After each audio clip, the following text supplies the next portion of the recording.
Hi hello నమస్తే welcome to our channel. నేను మీ Priyanka Rao Kunireddy.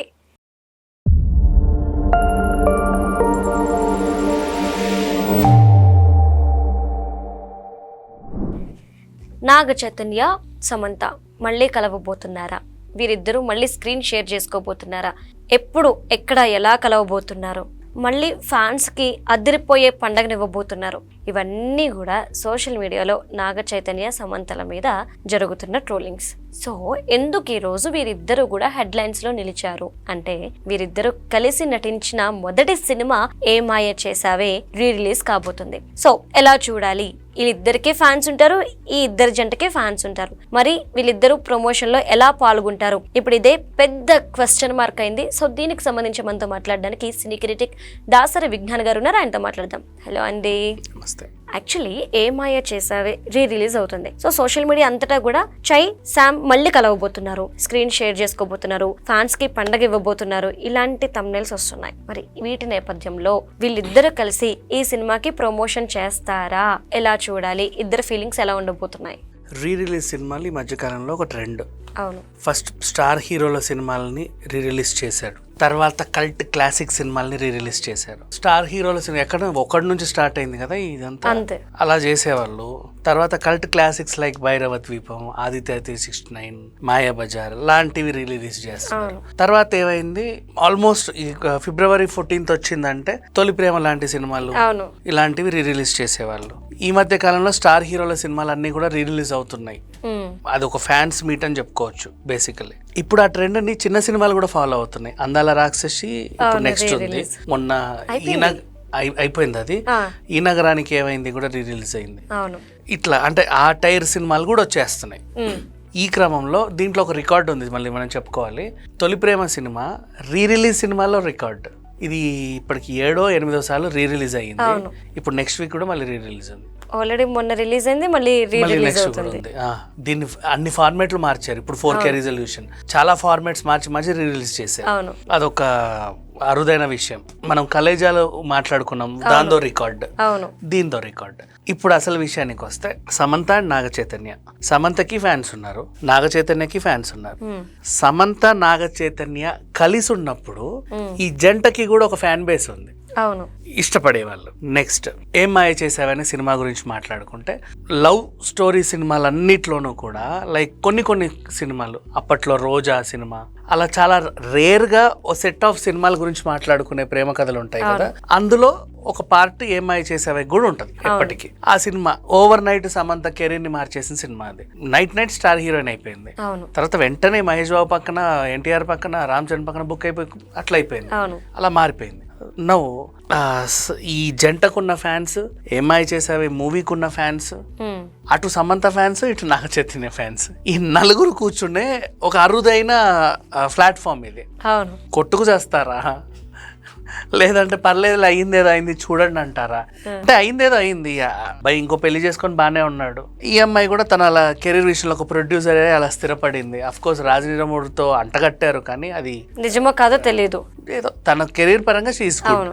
And మంచి విషయం, అన్నపూర్ణ అనే సంస్థ వాళ్ళ ఇంట్లోనే అంతమంది ఉండగా, అంటే సినిమాలు తీసుకోవడానికి సుశాంత్ ఉన్నాడు, సుమంత్ ఉన్నాడు, సుప్రియ ఉంది, వీళ్ళ పిల్లలు 2 ఉన్నారు. ఇంతమంది ఉండగా కూడా అన్నపూర్ణ సంస్థ ఎప్పుడు మన రాజ్ లాంటి వాళ్ళని కూడా చాలా మందిని పరిచయం చేసి వదిలేసి, అట్లా కొత్త వాళ్ళని ఇండస్ట్రీకి. ఆ సేమ్ కోణంలో సమంత చేరింది ఫస్ట్ సినిమాతోనే.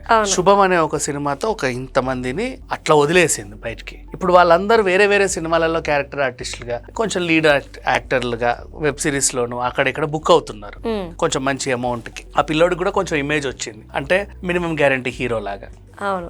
అంతకుముందు కల్కిలో క్యారెక్టర్ చేశాడు కదా, ఇప్పుడు అట్లా. సో సమంత కూడా ఇంతమంది ఇంట్రడ్యూస్ చేసినటువంటి వ్యక్తి అయింది. ఓవరాల్ మనం ఇంత మాట్లాడుకుంటున్నాం కదా, ఏం మాయ చేసావే రిలీజ్ కి సిద్ధమైంది, రిలీజ్ కి సిద్ధమైంది. గౌతమ్ మీనన్ కి ఆయన చేసినటువంటి కొన్ని సినిమాలు అదొక సినిమా కావచ్చు, ప్రొడ్యూసర్స్ కి వాళ్ళు తీసిన సినిమాలో అదొక సినిమా కావచ్చు, one of the best movie. AR Rahman కి తను ఇచ్చినటువంటి క్లాసిక్ మ్యూజిక్ లలో అదొక సినిమా కావచ్చు, వాట్ ఎవర్, బట్ ఆ సినిమా గురించి ఎంత మాట్లాడుకున్నా తక్కువే. అంటే మీరు అన్నారు డిఫరెంట్ ఫ్యాన్ పేజ్ ఉంది అని. ఇక్కడ ఫ్యాన్ పేజ్ ని పక్కన పెడతాం. ఒక మూవీ రిలీజ్ అవుతుందంటే హీరో హీరోయిన్ ఇట్లా మనం చూసుకుంటే ఎప్పుడో ఇండస్ట్రీని వదిలేసి వెళ్ళిపోయిన వాళ్ళు కూడా వచ్చి దాన్ని ప్రమోట్ చేస్తున్నారు. ఎందుకంటే నా సినిమా మళ్ళీ వస్తుంది చూడండి అని. సో ఆల్రెడీ నాగ చైతన్య తను ప్రమోట్ చేస్తున్నాడు. సమంత ఇంకా స్టార్ట్ చేయలేదు, ఇప్పుడు వచ్చే ఫ్రైడేనే రిలీజ్ అవుతుంది. సో మరి సమంత సపోర్ట్ చేస్తుందా? యాజ్ ఇప్పుడు ఒక 15 years ఇండస్ట్రీ లీడ్ చేసినటువంటి Samantha, next as a producer కొత్త వాళ్ళని పరిచయం చేసేటువంటి బాధ్యత కలిగిన అమ్మాయి, తనకొచ్చిన మైసైటిస్ ఇంకెవరికి రాకూడదని ఒక పోడ్కాస్ట్ పెట్టి వాళ్ళ డాక్టర్ తనకి చెప్పే విషయాలన్నీ తను చెప్పినటువంటి అమ్మాయి. అంటే అందరూ ఇలా పెట్టి అవన్నీ చూపిస్తే సింపతి డ్రామా అనుకున్నారు, బట్ భయపడాల్సిన అవసరం లేదు, నేను చూడండి ఎంత ధైర్యంగా ఉన్నాను అని చెప్పింది. ఎందుకంటే బాగా గుర్తుపెట్టుకుని మైసైటిస్తోనే, డెర్మాటోమైసైటిస్తోనే దంగల్ అమ్మాయి చనిపోయింది. ఓకే ఓకే, గుర్తుందా? ఆ అమ్మాయి అది చాలా అరుదైన వ్యాధి, 18 కోట్లు అవసరం చేయడానికి, అయినప్పటికీ ట్రై చేద్దాం అనుకున్న లోపు చనిపోయింది. సో మైసైటిస్తో బాధపడవద్దు, ధైర్యంగా ఉండండి అని చెప్పేటువంటి అమ్మాయి. ఏ విషయాన్నైనా సున్నితంగా తీసుకుంటది. తనకు కష్టం వస్తే తనే దేవుడి గుళ్ళకి వెళ్తుంది. మెట్టు మెట్టుకి బొట్లు పెట్టుకుంటూ దీపాలు పెట్టుకుంటూ పళని సుబ్రహ్మణ్య స్వామికి వెళ్ళింది. మనశ్శాంతి కోసం ఈషా ఫౌండేషన్కి వెళ్ళొద్ది. ఇంకా ఏదన్నా సక్సెస్ అవ్వాలనుకుంటే 7 కొండలు కూడా ఎక్కుద్ది. సో ఆ టైప్ ఆఫ్ సెల్ఫ్గా తన ప్రాబ్లం తనే సాల్వ్ చేసుకునే అమ్మాయి. అట్లా ఏం ఆలోచించదు. ప్రమోట్ చేయాలి అని వీళ్ళు ఒకవేళ అడిగితే ఖచ్చితంగా చేస్తుంది, వద్దు అనుకుంటే మానుకుంటది. దాంట్లో ఎవరున్నారు ఎందుకున్నారు అనేది ఆమెకు అనవసరం. Basically such a beautiful girl. అంటే ఏం మాయ చేసావే సినిమాతోనే వీళ్ళ బాండింగ్ అనేది స్టార్ట్ అయింది, వీళ్ళ జర్నీ స్టార్ట్ అయింది. ఆ పెయిన్ ఉంటది కంపల్సరీ ఇద్దరికి. ఎట్లా ఫేస్ చేయొచ్చు ఆ పెయిన్ అయితే ఉంటది. అసలు ఇక్కడ నుంచే కదా నాకు ఇది స్టార్ట్ అయింది, మళ్ళీ దాన్ని ఎందుకు పాత జ్ఞాపకం ఆ మొదటి నుంచి గుర్తు చేసుకోవాలి అనుకునే వాళ్ళు ఉంటారు. శాకుంతలం టైంలో దాడి చేశారు సమంత పైన జర్నలిస్టులు అందరూ కలిసి. ఇది మొగుడిని వదిలేసి విరహవేదన అనుభవించేటువంటి క్యారెక్టర్. రీసెంట్ గా మీ జీవితంలో ఇలా జరిగింది కదా, మీరు నటిస్తున్నప్పుడు ఏమైనా మీకేమన్నా అనిపించిందా అని అడిగేసారు డైరెక్ట్ మామ్ పైన. ఈ పక్క దిల్ రాజు, ఈ పక్క గుణశేఖర్, అయినా సరే మైక్ ఇవ్వండి నేను చెప్తా అని ధైర్యంగా సమాధానం చెప్పింది. She will tell, she such a beautiful girl, down to earth. అందుకే తనంటే ఇప్పటికీ నాగార్జున గారికి కూడా ఇష్టమే. ఖుషి సినిమా ప్రమోషన్స్ కి బిగ్ బాస్ అప్పుడే స్టార్ట్ అయింది. ఆయన ఫస్ట్ ప్రమోట్ వాళ్ళ సినిమా ప్రమోషన్, ఇటు బిగ్ బాస్ ప్రమోషన్ కలిపి వస్తే మీ హీరోయిన్ సమంత రాలేదా అని చాలా సింపుల్ గా అడిగేసి స్టేజ్ పైన. సో అండ్ నిన్న 15 years అప్సరా అవార్డ్స్ అప్పుడు కూడా తనకి అంత పెద్ద కేక్ కోస్తుంటే అమల గారు అక్కడ ఉన్నారు, షీ క్లాప్డ్, మీకు తెలిసిన విషయమే. సో అట్లా చూసుకుంటూ పోతే ఏమీ ఉండదు. ఇప్పటికీ దగ్గుబాటి ఫ్యామిలీకి తనంటే ఇష్టమే. అఖిల్ పెళ్లికి కూడా విష్ చేసింది. సో ఇది 2 మనసులు దూరం అయ్యాయి, మనం కలిసి ఉండలేము అనుకోని మనుషులు దూరం అయ్యాయి అంతే. అంతకుమించి ఈ ద్వేషాలు ఏం లేవు, బట్ స్వీట్ మెమరీస్ అనేవి మాత్రం రీకలెక్ట్ చేసుకుంటారు ఈ మూవీ నుండి. శత్రువులు కాదు వీళ్ళు, నువ్వు చచ్చిపోవాలి, నువ్వు నాశనం అవ్వాలి, నువ్వు నీ జిమ్మడిపోను, ఇవేం ఉండవు. ఇద్దరం వద్దు అనుకున్నాం మన life, you be in your way అంతే. అమీర్ ఖాన్ ఫస్ట్ వైఫ్ కూడా అప్పుడప్పుడు కలుస్తా ఉంటారు. అవును, రీసెంట్ గా పెళ్లికి కూడా, కూతురు పెళ్లికి కూడా వచ్చింది కదా.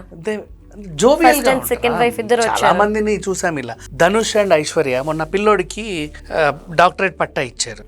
ఇటు ధనుష్ వచ్చాడు, అటు వాళ్ళ అమ్మ, ఇద్దరు వాటేసుకున్నారు బాబు కోసం. అండ్ ఇప్పటికీ పవన్ కళ్యాణ్, రేణు దేశాయ్ వాళ్ళ పిల్లలు అటు వెళ్తారు ఇటు వెళ్తారు అంతే. అంతేగాని మరి ఇంత అవే ఉండవు రాగద్వేషాలు. బట్ ఫ్యాన్స్ ఎట్లా ట్రీట్ చేస్తారు? అంటే ఆ పిచ్చి పిచ్చి పాటలు, పిచ్చి పిచ్చి సినిమాలు ఒప్పుకుంది, అందుకే తరిమేశారు వీళ్ళు. లేదు వాడికే ఒళ్ళుపొగరకి ముందు నుంచే ఎఫ్ఐఆర్ పెట్టుకున్నాడు, అందుకు వదిలేసింది వీళ్ళు. మధ్యలో కొండా సురేఖ గారు మాట్లాడిన మాటలు, అది ఇంకా దారుణం. వీళ్ళు విడిపోయాయి, ఎవరి జీవితంలో వాళ్ళు చాలా హ్యాపీగా ఉంటే ఆవిడొచ్చి అదేదో పెట్టడం, ఇట్లా ఇన్ని అయ్యాయి. సో వాట్ ఎవర్, అవేం తను పట్టించుకోదు. సో మొత్తం మీద రిలీజ్లో ఎలా ఉండబోతుంది అండ్ ఏమై చేసామనేది లవర్స్కి ఒక చెప్పలేని ఒక ఎప్పటికీ గుర్తుండిపోయే మూవీ కాబట్టి దీన్ని ఫ్యాన్స్ ఎలా తీసుకుంటారు అనేది అయితే వెయిట్ చేయాలి. రైట్, థ్యాంక్ యూ అండి.